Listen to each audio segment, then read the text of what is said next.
ठगों का काम पूरा हो गया और चुनाव में खटाखट खटाखट खटाखट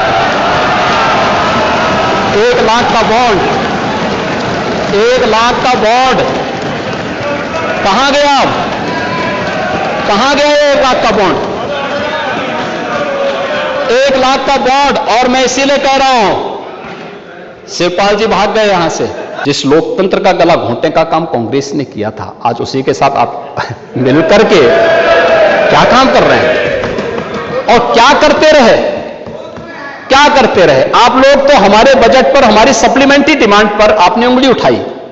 मैं पूछना चाहता हूं, मुझे आप लोगों की बातों पर पंचतंत्र की कथा याद आती है।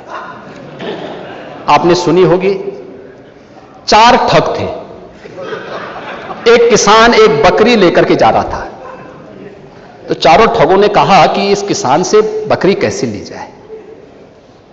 तो हो सकता है कि उनको थोड़ा लोक लाज रही हो, तो उन्होंने कहा चलो छीन तो नहीं सब पाएंगे, तो एक काम करते हैं, चारों अलग अलग जगह खड़े हो जाते हैं और अलग अलग जगह खड़े होकर के हम लोग ये बोलें कि भाई ये कुत्ते का बच्चा कहां लेके जा रहा है। तो एक वो किसान बेचारा अपनी बकरी के बच्चे को कंधे में रख करके लेके जा रहा है, तो पहले ठग के पास से गुजरता है तो बोलता, अरे काका ये सब क्या ले जा रहा है, ये कुत्ते के बच्चे को अपने कंधे में लेके क्या जा रहा है। किसान बोलता, अरे धूर्त कहीं के, ये कुत्ते का बच्चा नहीं बकरी का बच्चा है। वो हंसते हुए चुप हो जाता है। आगे अगले चौराहे पे जाता दूसरा ठग, अरे काका ये कुत्ते का बच्चा आप कहां लेके जा रहे हैं। वो बोलता है, उसको भी डांटता, अरे पागल हो गए क्या, अरे कुत्ते का बच्चा नहीं बकरी का बच्चा है। अगले आगे बढ़ता है, फिर तीसरा ठग मिल जाता है, वहां भी फिर यही बात उसको बोलता है। चौथे ठग ने भी कहा तो किसान को विश्वास हो गया, उसको लगा कि भोला भाला किसान, अन्नदाता किसान, मेहनती किसान, उसको विश्वास हो गया यार एक व्यक्ति झूठ बोलेगा, लगता है कि मेरी दृष्टि दोष ही मुझे हो गया है, लगता है ये कुत्ते का बच्चा ही है, उसने फेंक दिया उसको। चारों ठगों का काम पूरा हो गया और चुनाव में खटाखट खटाखट खटाखट 1 लाख का बॉन्ड, 1 लाख का बॉन्ड कहां गया? कहां गया 1 लाख का बॉन्ड? 1 लाख का बॉन्ड। और मैं इसीलिए कह रहा हूं, शिवपाल जी भाग गए यहां से, लेकिन मैं कह सकता हूं खटाखट नहीं, 27 में सपा चट के लिए तैयारी रखी। 27 में सपा चट 1 लाख बॉन्ड के लिए हम लोग भी मांगेंगे हिसाब। 1 लाख का बॉन्ड कहां गया? और मैं तो आप सबसे कहूंगा, एक बार जाइए जनता जनार्दन के सामने, पूछिए उनको कि भाई 1 लाख का हिसाब मांगे इन लोगों से, पैसा गया कहां, कौन खा गया? खाने वाले लोग कौन है 1 लाख का? दूसरा संविधान का गला घोंटने वाले लोग कौन थे? और कहते हैं कि मोदी जी तीसरी बार आएंगे तो संविधान समाप्त कर देंगे। मोदी जी तो 10 वर्षों से हैं। बाबा साहब भीमराव अंबेडकर जी का जितना सम्मान मोदी जी ने किया, पंच तीर्थों का निर्माण किया, बाबा साहब भीमराव अंबेडकर के जन्म स्थल मऊ मध्य प्रदेश में भव्य स्मारक का निर्माण किया।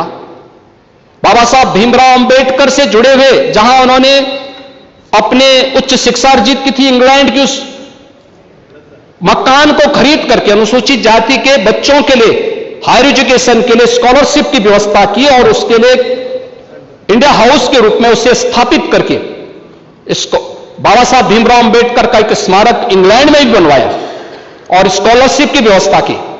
ये मोदी जी के कारण हुआ। बाबा साहब भीमराव अंबेडकर ने अपना सार्वजनिक जीवन दिल्ली के अंदर जिस मकान में रह के किया था, उससे बाबा साहब भीमराव अंबेडकर का स्मारक बनाने का काम मोदी जी ने किया। बाबा साहब भीमराव अंबेडकर ने सामाजिक व्यवस्था के खिलाफ बौद्ध धर्म यानी दीक्षा जहां नागपुर में जिस स्थल पर ली थी, उसे भव्य स्मारक बनाने का काम मोदी जी ने किया। बाबा साहब भीमराव अंबेडकर की चैत्य भूमि मुंबई को भव्य स्मारक के रूप में स्थापित करने का काम मोदी जी ने और भारतीय जनता पार्टी की महाराष्ट्र की सरकार ने किया। मोदी जी को आप यहां पे मोदी जी के बारे में गलत सूचनाएं देते रहे, और बाबा साहब भीमराव अंबेडकर को हराने वाली कांग्रेस आज जनता को गुमराह करने में सफल हो गई है। वही पंचतंत्र की कथा मुझे याद आ गई।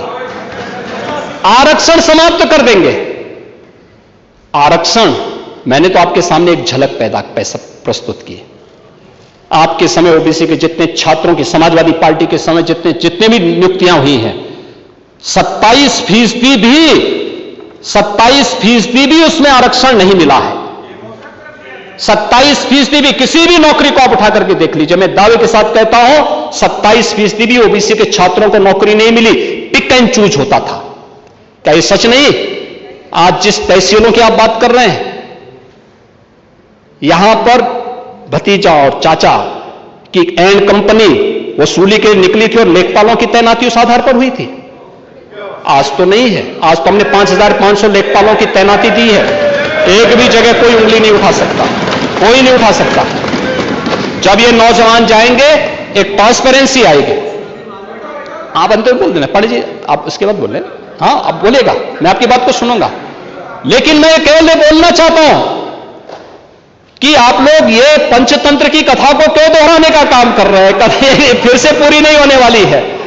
याद रखना, हमारी सरकार में मैंने लोक सेवा आयोग के आंकड़े आपको दिए हैं, और मैं फिर दावा ठोक करके बोलता हूं, 27% नहीं, हमारी सरकार में जो तैनाती हुई, नियुक्तियां हुई हैं, किसी भी पद पर हुई हैं, SC, ST, OBC कि अगर आप नियुक्तियों की बात करते हैं, मैं कहता हूं ये 50% नहीं, 60% से अधिक नियुक्तियां प्रदेश के अंदर हुई हैं। 60% से अधिक नियुक्तियां हर एक स्तर पर हमने की हैं, और ये सुनिश्चित किया है एक प्रदेश के किसी नौजवान के साथ धोखा नहीं होना चाहिए। धोखा कोई करेगा, उसकी नौकरी को उसी दिन हम लोग लेने का काम करते हैं। जेल के अंदर पूरी निर्ममता के साथ उसको ठूसने में भी कोई कोताही नहीं बरतते।